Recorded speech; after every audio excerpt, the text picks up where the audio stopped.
Time to start working on the neck. I've got this big slab of black walnut. I really only need a couple feet at one end of it.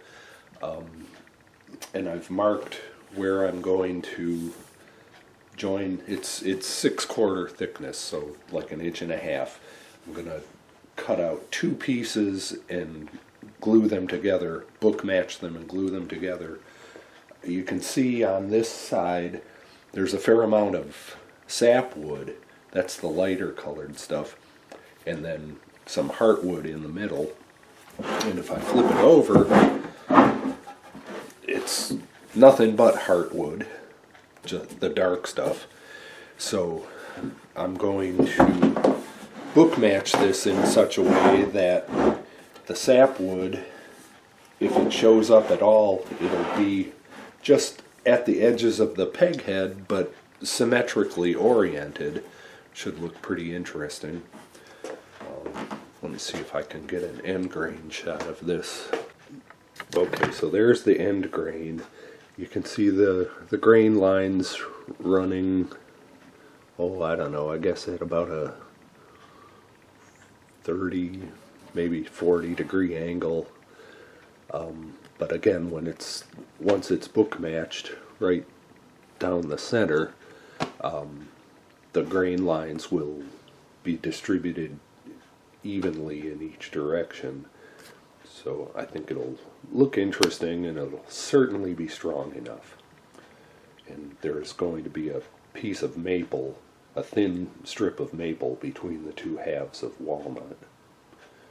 So I'm going to start planing this down and cleaning it up so that I can glue the wood pieces together once I cut them. Got the gluing surface sanded, and I split it down the middle on the table saw, and now I will glue the pieces together like this. If you've never actually known what book matching is, this is it. You cut a piece of wood in half and fold the 2 pieces together like the pages of a book. And the nice effect it has, you can see the grain lines are pretty symmetrical. I mean, there's some small variations just due to the nature of the wood, but it creates a nice symmetry. This is the other end. Same idea. Looks like pretty symmetrical grain lines, and that adds to the strength of the joinery too. Even though the grain isn't absolutely perpendicular to what'll be the fretboard surface here, the nature, the fact that the grain lines pretty much mimic each other and exert opposing forces will keep this neck block nice and stable. I still need to cut a piece of maple to act as a center strip, strictly for decoration. It really doesn't add to the strength at all.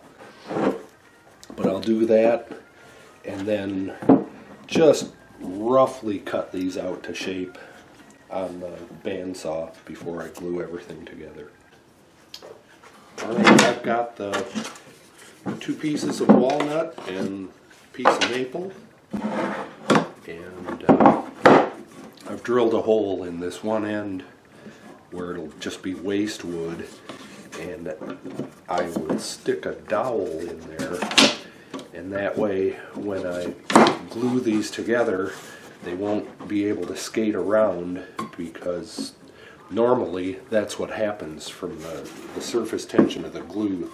The pieces of wood just slide across one another and it's hard to clamp them lined up properly.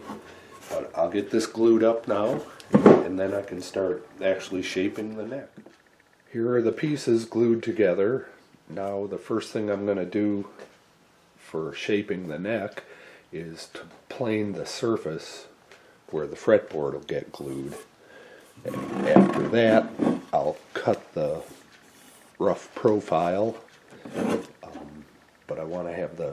the gluing surface for the fretboard ready first.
I have the peg head planed and sanded down to a uniform thickness of 1/2 inch.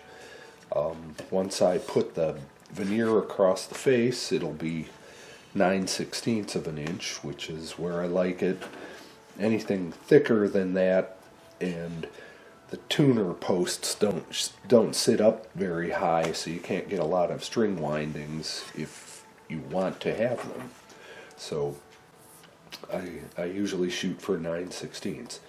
Now I'm going to cut the channel down the center of the neck for the truss rod. I'm using a two-way truss rod, and just requires a pretty narrow channel right there. So I'll get that in.